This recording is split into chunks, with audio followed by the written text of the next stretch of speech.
Good evening, and thank you for joining me on Black News Tonight. I am Marc Lamont Hill. Killed before an actual debate. The For the People Act failed in the Senate earlier this evening. The Democratic Voting Rights and Government Ethics Bill didn't gain Republican support. The act aims to set up automatic voter registration, expand early voting, ensure more transparency in political donations, and limit partisan drawing of congressional districts. Democrats pushed for the reforms before the 2020 election, but ramped up even more after Donald Trump's claims of election fraud. Officials in Washington, D.C. pressed the Senate panel today to approve legislation that would grant statehood to more than 700,000 residents of the federal city. The new state would be named Washington Douglas Commonwealth. It's a combination of George Washington, the first U.S. president, and Frederick Douglass, a former enslaved African who became a famous abolitionist. Lawmakers who support the bill say taxpaying residents do not have voting representation in the House of Representatives or the Senate. Congress has both the moral obligation and the constitutional authority to pass our D.C. statehood bill. The country was founded on the principles of no taxation without representation and consent of the government, but D.C. residents are taxed without representation and cannot consent to the laws under which they, as American citizens, must live. Joining me now to talk about this is George Derek Musgrove. He's Associate Professor of History at the University of Maryland, Baltimore County, and an expert in these matters. Derek, thanks for joining me. For those who aren't familiar with the push for statehood, what's the issue at hand? Well, at base, the residents of Washington, D.C.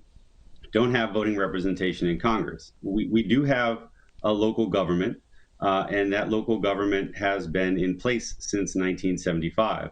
But Congress oversees our budget. There are people from rural Maryland or Utah who have tried to set policy for the district just to really show out for the folks back home. And so there's a real problem here with just our ability to exercise our constitutional rights as American citizens. We are subject to the whim of other people in this country, and this bill would allow us to get away from that.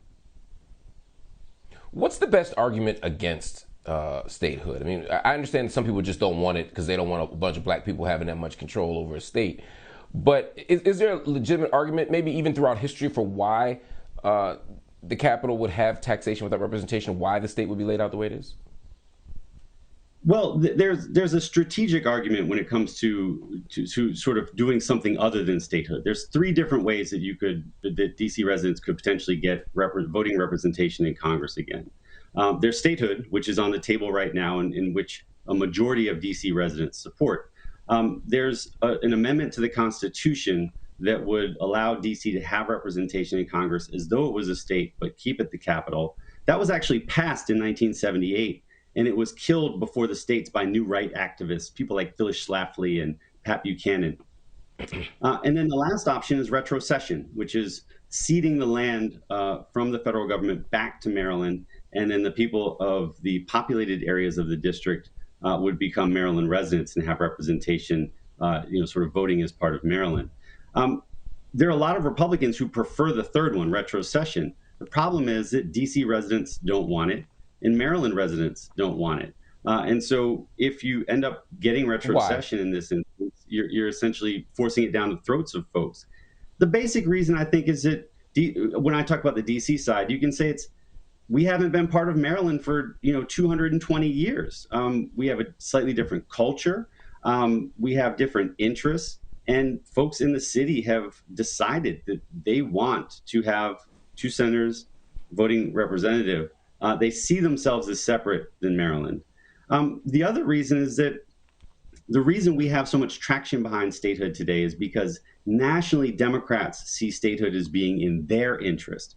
Democrats in Iowa, in Vermont, in New Hampshire see statehood as being in their interest. And the reason is because Republicans have been able to build up their majorities in the Senate with all of these low population rural states. Think about Wyoming, which has 200,000 people less than Washington, D.C., but they have two senators and a voting member of Congress. Wow. Democrats will that out. They want to balance that out because That's an important argument. That's an important argument you make, because the argument against DC statehood is it's a city. It's one city, and it has 700,000+ people. Certainly, you shouldn't get a whole state for that. But like you said, Wyoming has one, and they have even fewer people. Now, the argument, of course, is that Wyoming has multiple cities and multiple areas, and multiple mayors and such, and that DC would effectively be an area that would have both a city and that would effectively have a mayor and a governor, a city and a state governing the exact same areas. I mean, is there any argument with regard to physical space, right? Because DC is more dense than Wyoming, about physical space, not as well as population being a reason why DC is just too darn small to be a state? Well, I mean, the one argument that I think folks have had to contend with locally, and it's not an argument against, but it's one that I think we have to consider, is that it's very expensive to be a city-state. DC pays more per capita in taxes to the federal government than any state in the union, by far. I mean, per capita, you're talking about 30,000 plus for us. For the second next state up, it's like the mid-20s, right? So we pay a lot more. And in fact, even in absolute numbers, we pay more taxes in about 20 different states. And so it's expensive to be here. And that's why DC is also a site of pretty significant gentrification in the last couple of years, because if we don't have those rich people coming into the city, we do have difficulty meeting our budget. But the fact of the matter is that DC has had, balanced or surplus budgets for the last 20 some years.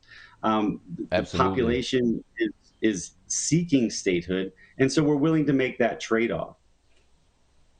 Well, it's a trade-off that certainly, as you said, many DC residents are willing to make. This is certainly the most progress on the issue that I've seen in my lifetime, and my gut tells me that we're going to see DC statehood. But either way, it's a heck of a conversation, a heck of a fight. Derek, thank you so much for joining me on Black News Tonight. Thank you.